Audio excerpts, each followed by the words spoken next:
Hello guys. Good morning. For today's video tayo ay magluluto po ng ulam. So for today's ulam is ano? Manok na tinulang manok. So ito na po siya guys. Ready na po ako. Ayan na po. Drink.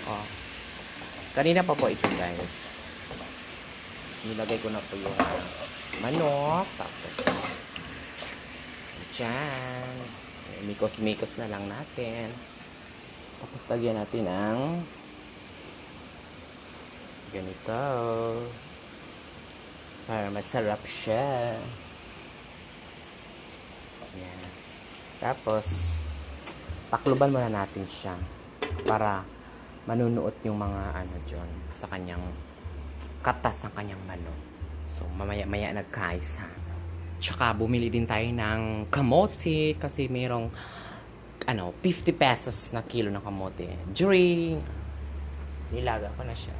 Kamote. Mamayang hapon. So, kainin na lang siya, diba?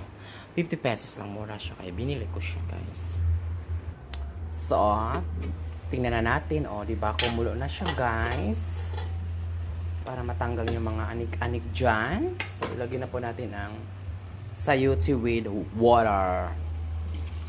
Lagyan natin ng yan, lagyan natin ng sayuti para masarap siya.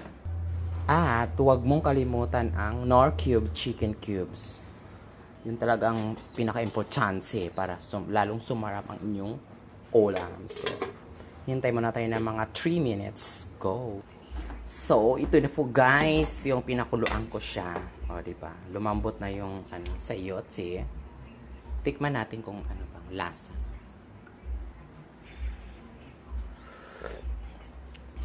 Kulang ng asin, pero don't worry.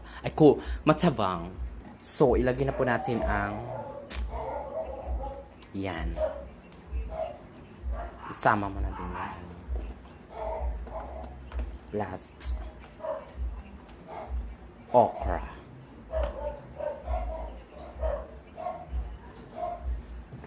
Mikos-mikos lang to ha. Hindi talaga to ang tamang procedures. Pero no choice tayo.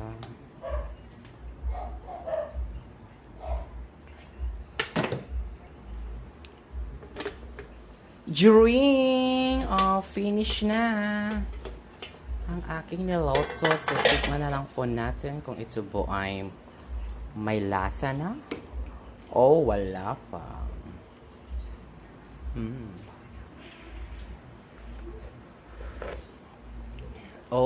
Love it. Ang sarap na.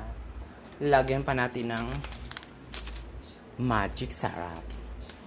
Dahil sa magic, lalong sumasarap ang iyong niluluto.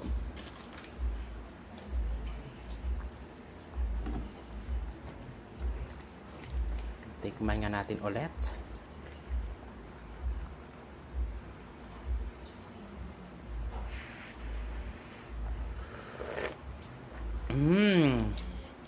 Okay na to.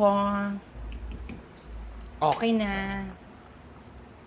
Yan po ang aking tinolang manok. Yan. Kumukulot pa siya. Kumukulo sa sobrang sarap. So, that's all for today's and goodbye. Thank you so much for watching.